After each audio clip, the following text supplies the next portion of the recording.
There's this kind of invisible deal that you've made just by being alive in a society. It's a contract you never actually signed, but believe me, it shapes almost everything you do, every single day. So today, we're going to break down this huge foundational agreement we all share. We're talking about the social contract. All right, so to really get our heads around this giant societal deal, we're going to start small, like really small. Just two people facing a really tough choice. And it's a kind of puzzle, one that reveals a pretty surprising and honestly sometimes troubling truth about us, about human nature, and our ability to cooperate. Okay, so I want you to really imagine this. You're caught. Your partner, your accomplice, is in the interrogation room right next door. The cops come in and they offer you a deal. But here's the thing. They're offering your partner the exact same deal. Your freedom, it doesn't just depend on what you do. It depends on what they do. So, what's your move? Okay, so this is the classic prisoner's dilemma. Let's make it simple. We'll call our two prisoners Al and Bob. Now look at the options here. The best possible outcome for them together, for the team, is if they both just keep their mouths shut, right? That's only 2 years in jail each. But man, that temptation to betray, it's huge. Because if Al confesses and Bob stays quiet, Al walks away completely free. Of course, the absolute worst-case scenario is they both betray each other. Then they're both stuck with 4 years. All right, let's get inside Al's head for a second.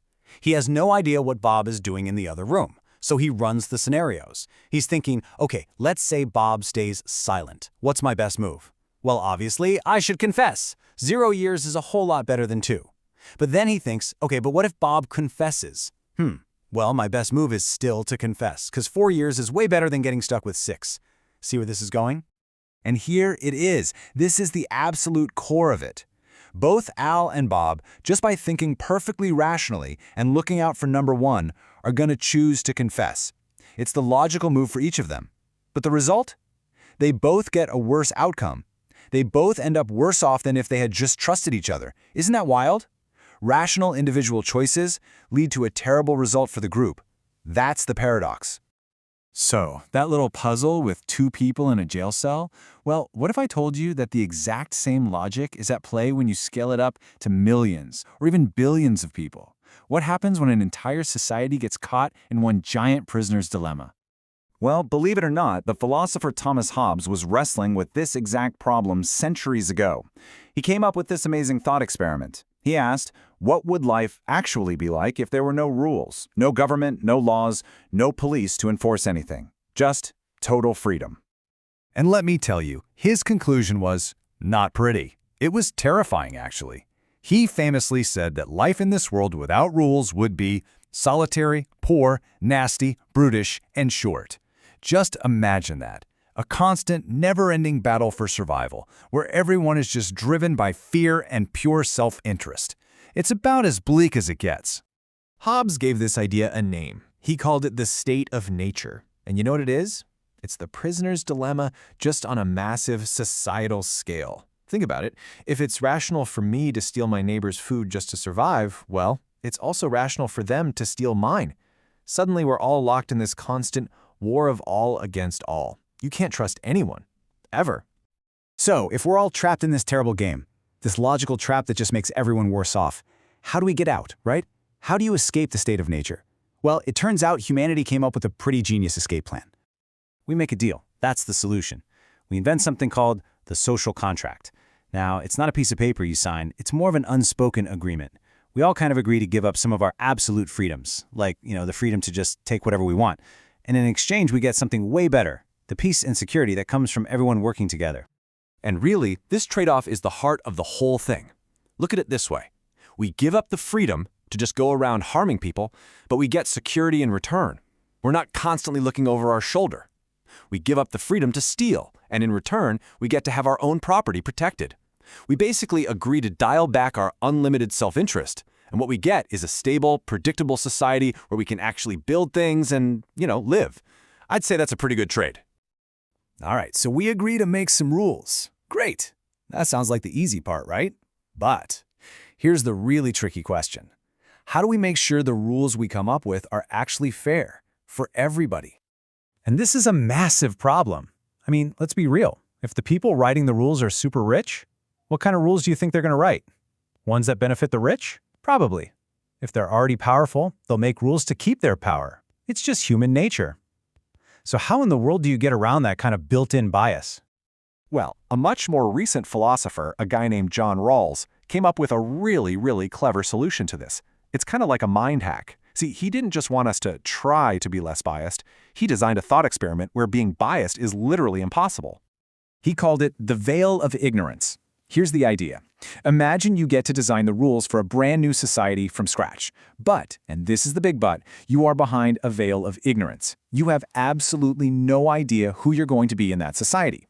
You don't know if you'll be rich or poor. You don't know your race, your gender, your religion, your talents, your health, nothing. You are completely in the dark. And this is where the genius of it kicks in. Because you don't know if you're going to end up at the very top or the very bottom of this new society, what's the most rational, self-interested thing to do? Well, you're going to create the fairest possible rules you can think of. You'd want strong protections for the poor, right? Just in case you end up being poor. You'd want equal rights for every group, just in case you end up in a minority group. All of a sudden, being fair isn't just a nice idea. It becomes the most logical, rational choice for your own survival. Okay. So this isn't just some dusty old philosophy. This isn't just a thought experiment. The logic of the prisoner's dilemma and the strength of our social contract is being put to the test every single day, right now, all over the world. Just think about some of the big issues we face. Doping in sports? That's a classic prisoner's dilemma.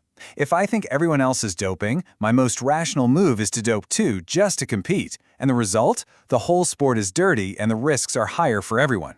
It's the exact same logic with something massive like climate change, or even with countries deciding on international aid. Nobody wants to be the sucker, the only one making a sacrifice. And that fear often pushes everyone to make the selfish choice, and in the end, we all end up worse off.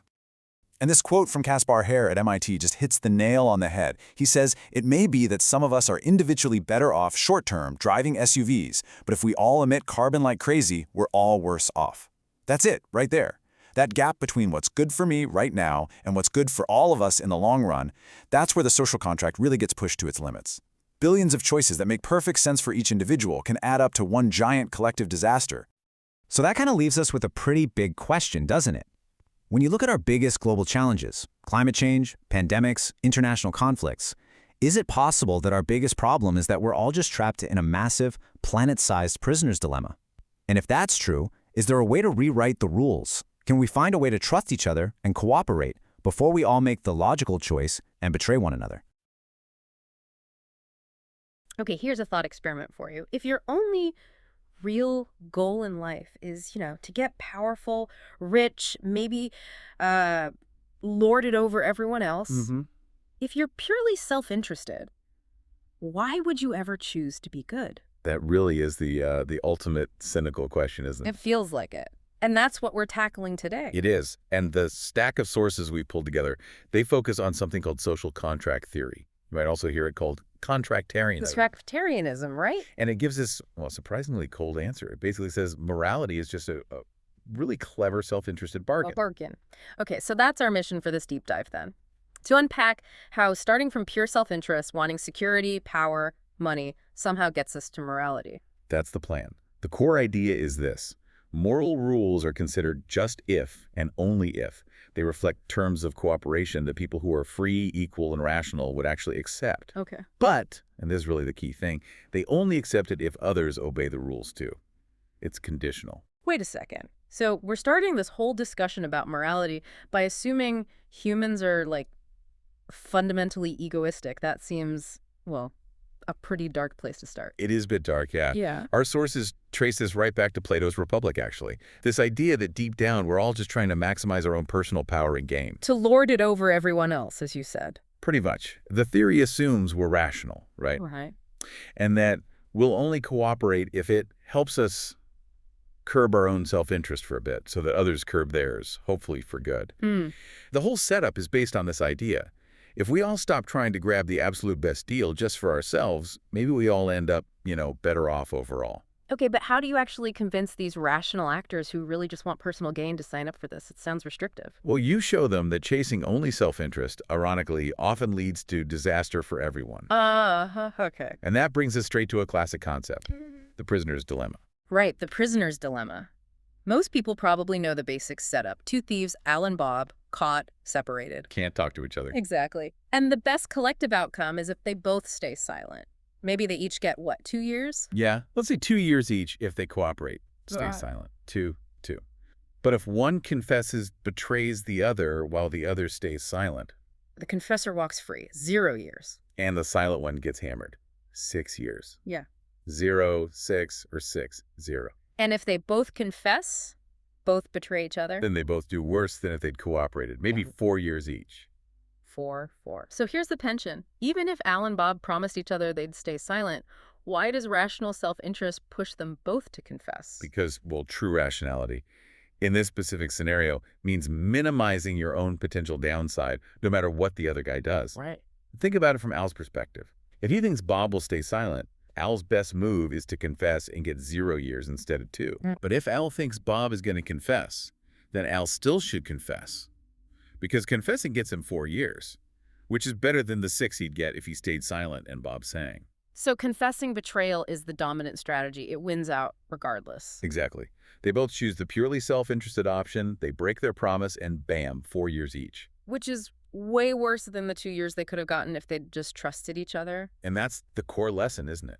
Purely rational choices, focused only on your own gain, can lead to a collective outcome where everyone is worse off. And the sources emphasize this isn't just some abstract game theory puzzle. No, not at all. You see it everywhere. Like politicians running smear campaigns. If one starts slinging mud, the other almost has to respond, just to limit the damage, even if it makes the whole election nasty. Definitely. Or think about doping in sports. Hmm. Baseball players, cyclists.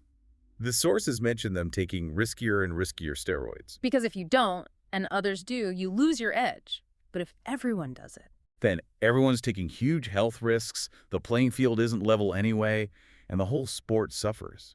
It becomes this dangerous, unfair race to the bottom. it's always that fear of being the one who plays fair while everyone else cheats, being the sucker, as the sources put it. Exactly. That fear constantly undermines cooperation. Okay, so if rational self-interest keeps leading to these self-defeating outcomes for everybody, what happens if there are no rules at all?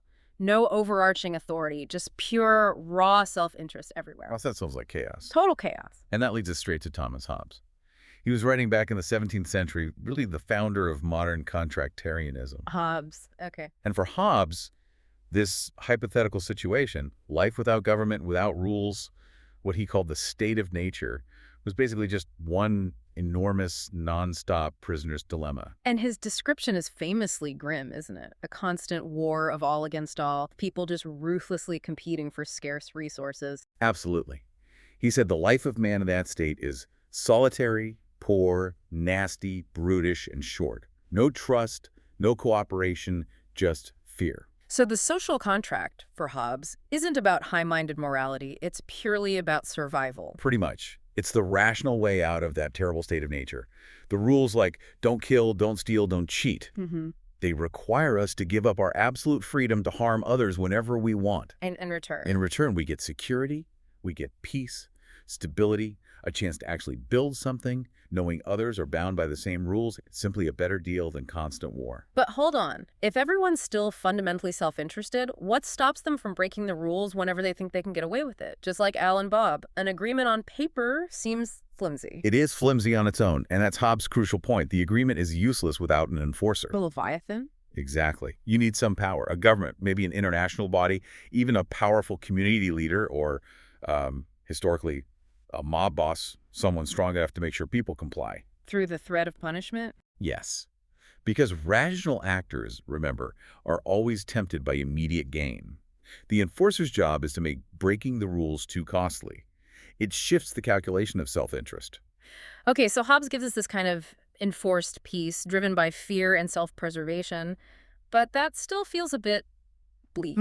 Can this cold, self-interested logic actually generate rules we'd recognize as fair, as truly moral, not just imposed? That's a great question, and that's where more modern contractarians come in, especially someone like John Rawls in the 20th century. Rawls, okay, what did he add? Rawls introduced a really clever thought experiment to ensure fairness in the rules we choose. He called it the veil of ignorance. The veil of ignorance, I've heard of this. It's like an imaginary device. Exactly. Imagine you're designing the basic rules for society, but you're behind this veil, and it blocks out all knowledge of who you will be in that society. So I don't know if I'll be rich or poor. Nope. Or your race, your sex, your religion, your social status. You don't even know your natural talents or your specific personality traits. You're stripped bare, essentially. Huh. So why does that help? Because you have to choose the rules, knowing you could end up in any position. You might be the most disadvantaged person in that society. Ah, I see. So if I'm rational and self-interested. You'll want to set up rules that protect everyone, especially the worst off. Because you might end up being worst off. It forces you to choose rules that are mutually beneficial. You're hedging your bets. Precisely. You're maximizing your minimum outcome, just in case you draw the short straw in the societal lottery.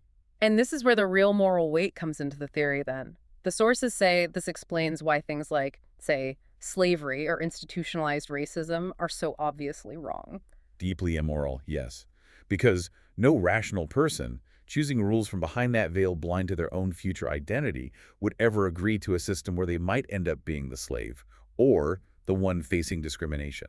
They'd build in protections against that. Absolutely. The rules chosen have to be fair to all potential positions in society. It forces impartiality. That adds a powerful layer of fairness onto what started as pure self-interest. But, okay, practically speaking, none of us actually sat behind a veil and signed a contract. So how does this hypothetical agreement justify real-world moral rules? That's a common objection. Contractarianism's answer is that it's about hypothetical consent from idealized rational people. Idealized. Meaning perfectly rational, free, equal individuals under those ideal conditions, like the veil of ignorance. What would such people agree to?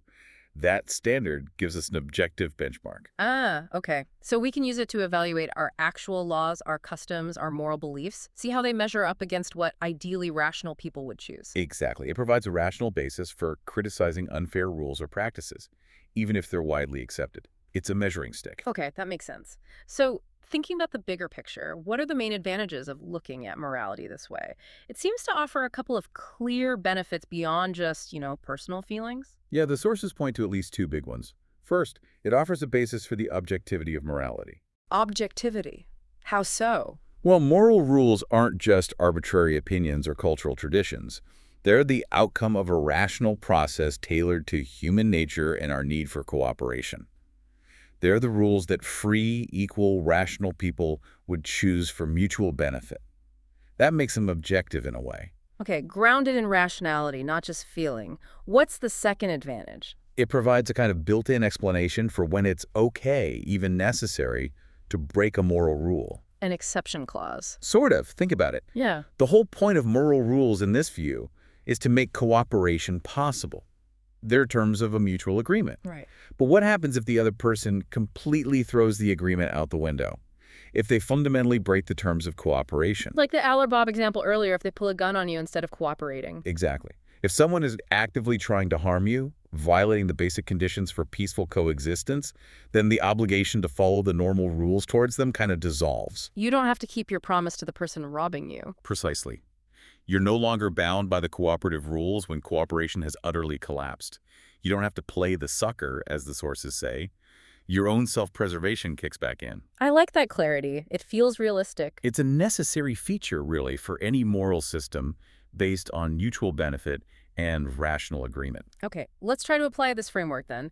Our sources brought up some really complex real-world challenges. How does contractarianism help us think about, say, doping in sports? Well, doping is almost a textbook prisoner's dilemma, as we touched on. Right.